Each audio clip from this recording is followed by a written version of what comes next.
Well, I just saw a question come through on the chat. When will it stop raining? And I guess the short answer to that is probably at least not for another week, at least at the rate we've been going at, unfortunately. But there are some hints of a change beyond that, and I'll get to that here in just a moment. Lots to talk about, and obviously the weather is just continued to be a real challenge. And not just here, but across much of the central United States. Looking back here at the past week, and in many ways, the briefing here, the materials this morning, we've had almost, it's not identical, but it's very similar to the briefings we've had over the last 2 weeks. But accumulated rainfall here for the last week on the left-hand panel, and I guess there is a little bit of more encouraging news here. Because rainfall totals in some parts of the state actually were down in the 1/4 to 3/10 of an inch range. In far eastern portions of the state, you can see that here in blue, portions of the Saginaw Valley and the Thumb, but contrast that with many areas over here in western lower Michigan and especially across upper Michigan, where there was 1 to 2 or even more inches of rain. And again, if you do the percentages and what we typically get, some cases more than double the normal amounts of rainfall accumulation for this time of the year. And of course, it comes on about the 3rd or 4th successive week that this has happened. One thing, a couple things too to note here, it was dry enough in some places in the state here over the last few days, combined with more moderate temperatures than we've had, because if you look here, these are mean temperature departures for the past week, or at least a day out of sync. But the bottom line is that at least in southern parts of the state, we have been closer to normal, where we should be for this time of the year. The northern part of the state has still been much below normal, and it continues to be the case. Our degree day totals seasonally, and I think Dennis made reference to this, are behind normal all statewide and actually region-wide. But it's important to note that down here in the southern part of the state, where it has been a little bit more moderate or closer to normal, we're only a few days behind normal in terms of degree day accumulation. Contrast that with the northern part of the state, where we're a solid 1 to 2 weeks. Matter of fact, in the northern, the upper peninsula, we're at least 2 weeks, calendar weeks behind normal for this time of the year. So there's quite a variety, but this whole state does remain behind normal. But one last thing, again, on the glass half full side here, is that we were worse off actually last week. We have made cut a little bit into that deficit. And one final thought with that, overnight here last night, over most of the state, especially across the lower peninsula, we had a warm front go through the state yesterday, and our minimum temperature overnight was only in the mid and upper 60s. That's the warmest nighttime temperatures we've had so far this growing season. So it's a sign that there are some changes occurring, and again, one of them is it's sort of crept up on us a little bit, but our nighttime temperatures have been warmer. So we are starting to accumulate some degree days finally. It's taken some time. Just one word here from our friends, and Dennis also referred to this with the USDA and NASS. As of Sunday, not surprisingly, across much of the central part of the U.S., given the weather problems, our corn plants, soybean planting, all of our annual crop plants are far behind where they typically are. In Michigan, we advanced, if you want to use that term with some quotes around it. We got 10% of our crop planted in the last week. It was 9% and moved up to 19%. But collectively, I think the real word, the really important thing is here, nationally, only 49% of the entire corn crop has been planted as of Sunday. And that is the least we've had at this time of the year since NASS began compiling these records, at least these specific types of records, in 1980. So it's a company that we don't want to have. Other years, if you're interested, what were some really late years? Well, 1995 was one. Another was 2009. But again, 2019, at least nationally at this point of the year, is the latest start for corn planting for this point in May, at least on their record. So again, it's as the saying, misery loves company, and that is true here for much of the middle of the country. It's even worse, I think you could argue, in areas to our south across the eastern Corn Belt, and central Corn Belt, Illinois, Indiana in particular, are way behind where they typically are at this time of the year. And we all appreciate that, I think, given where things are in Michigan as well. Well, why? Many phone calls here and emails, etc. Questions why. And you don't have to go very far. Just look up into the upper atmosphere to look for reasons and causality to this very, very unusually persistent pattern where we have a troughing out over the western United States, ridging over the southeastern U.S., and then in between those two we have a very, very active jet stream from southwest to northeast. And there's many things you can say about this upper air pattern in terms of meteorology, but one, it's just an incredibly active weather pattern with just a series of low pressure systems moving through the middle of the country. And that is, and a couple things with that. With this pattern, we typically have the Gulf of Mexico, which is our primary source of moisture. It's wide open. It typically is wide open. And again, all these things fit together. We've also had just a repeated outbreak of severe weather. At last count, I believe 170 tornadoes. Most of these were across the southern plains into in parts of the Midwest. But that's also just off the charts. But this is the physical cause of the weather we've seen. Michigan, fortunately, has been a little bit on the downside of this, or we have, I won't call them leftovers, but a lot of the systems that we've had formed upstream in the southern plains and were stronger at one point in time. So if there's, I guess it could be worse than it has been, but it's a very, very persistent pattern. One last thing, and Dennis made reference to this too. It's a very good observation. And with this type of upper air pattern, and especially with southerly winds here down at the surface, this is a very, very conducive pattern for southerly transport events, both in terms of plant pathogens and insects from locations and locales to our south. And we've had several of those here just in the last couple of weeks. So that's also something to keep in mind, because this, unfortunately, this general pattern is forecast to continue for at least another week and probably into early June. Stepping really quickly through the forecasts here, our radar, and you might hear a grumble of thunder here in the background, and that's probably similar in where you are around the state, but here's a radar pic here for the 6:30 this morning, and yet another area of showers and thunderstorms moving through. These are associated with the passage of a cold front, which is just entering now the western lower peninsula, and will make its way quickly across the state over the next several hours. The good news about this precipitation is it's moving off rapidly to the east and northeast, and will clear the state here by the middle of the day and set the stage for a somewhat cooler day, and a little bit cooler than it was yesterday, but a very windy day. There's quite a bit of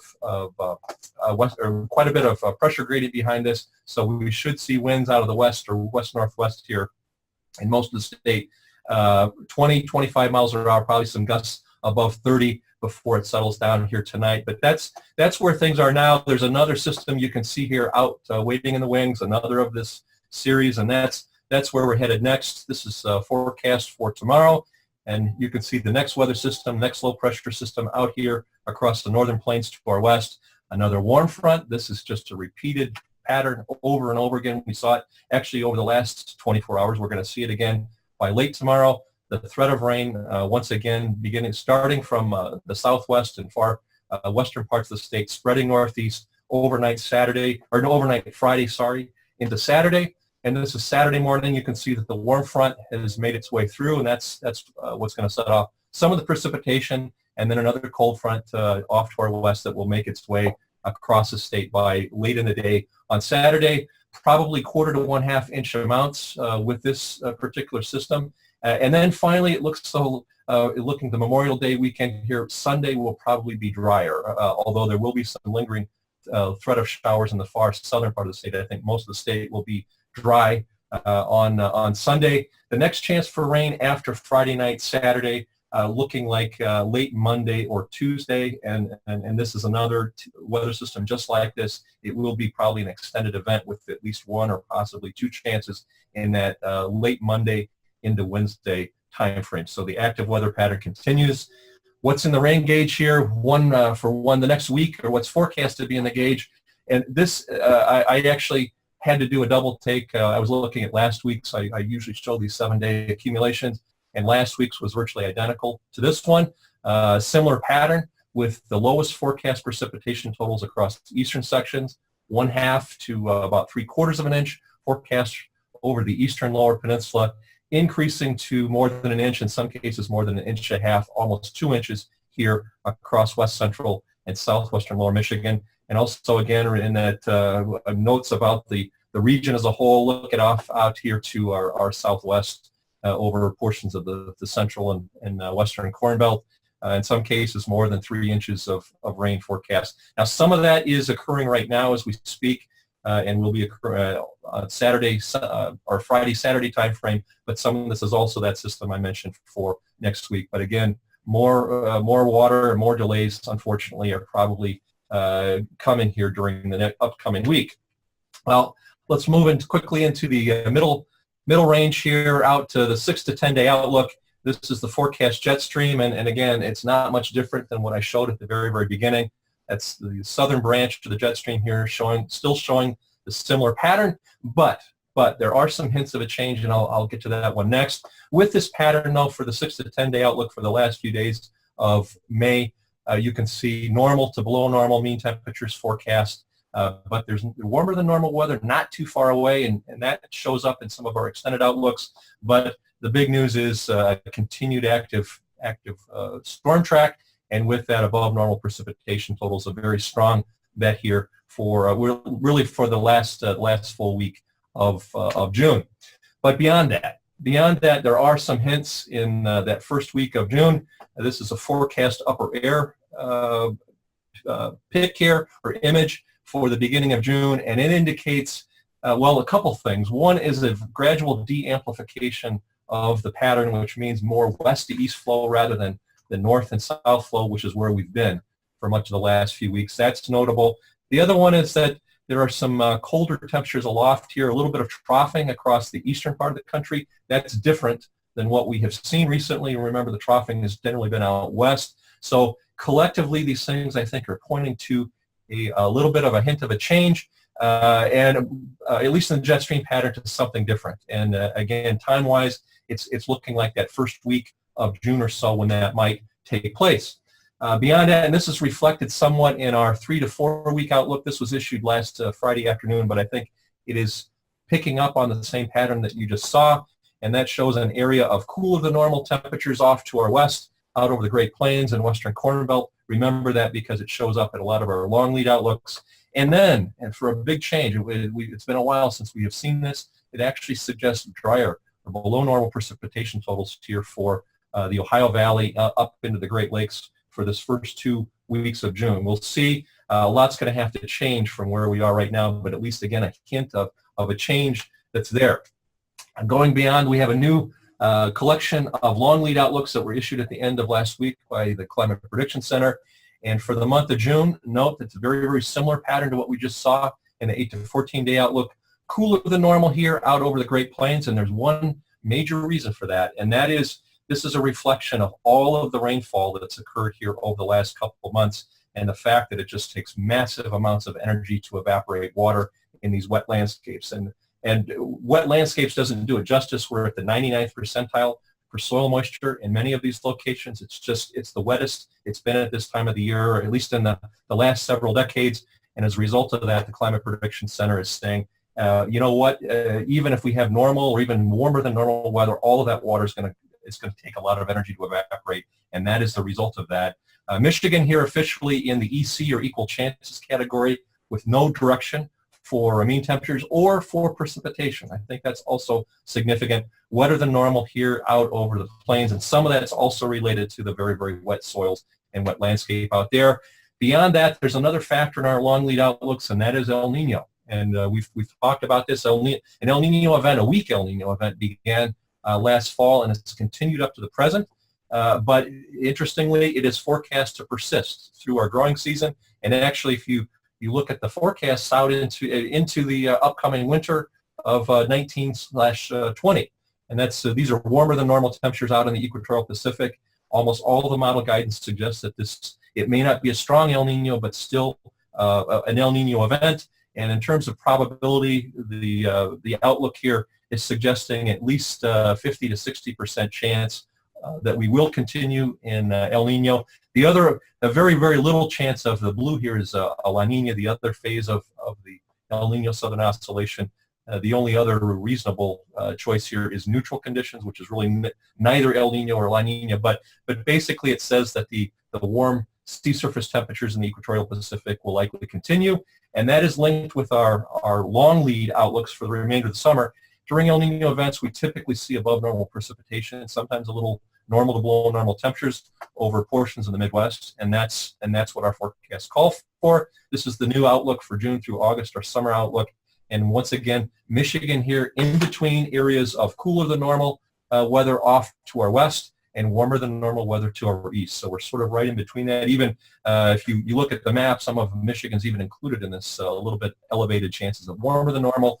It's also suggesting normal to above normal precipitation totals will continue through the growing season, so we may not have been seeing the last of the very, very active weather pattern. So summarizing here quickly, unfortunately, at least for the short term, more of the same. The next rainfall threat after this morning will come overnight Friday and into Saturday, and then again next week, Monday into Wednesday. But as we move into beyond next weekend into June, there are some hints of a change in our medium range forecast guidance to something at least different, hopefully a less active weather pattern that we've had. And as you just saw, longer lead outlooks do call for Michigan somewhere in between that cooler than normal weather to our west and warmer than normal to our east.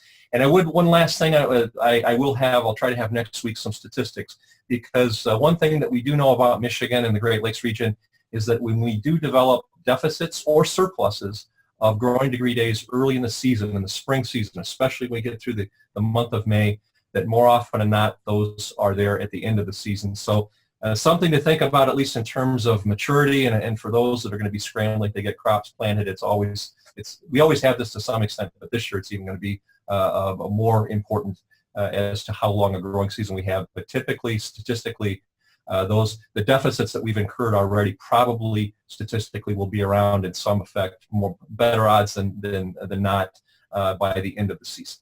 And with that, I'll finish up here and see if anybody has any questions. So is that trend, are you saying that that trend when we start late, we tend to be cooler or at least pretty moderate in June or July, or do we not just catch up where we feel? We just don't catch up, or we don't lose. It shows how important the spring is, I think, climatologically in the Great Lakes region. But some of the statistics are compelling, and 75 or 80% of the time that we have a surplus or a deficit by the end of May, or we've done it through June as well. But that shows up at the end of the season as well. So sometimes the weather does change, and markedly. Think about last year. We went from a record cold, or almost record cold April, to the fifth warmest man record. That's not typical, but usually those deficits or surpluses still are there or show up, but they're the result of what happened in the spring. So the spring we know how important it is, but it's statistically it's important in the whole season as well. Well, thank you very much, Jeff.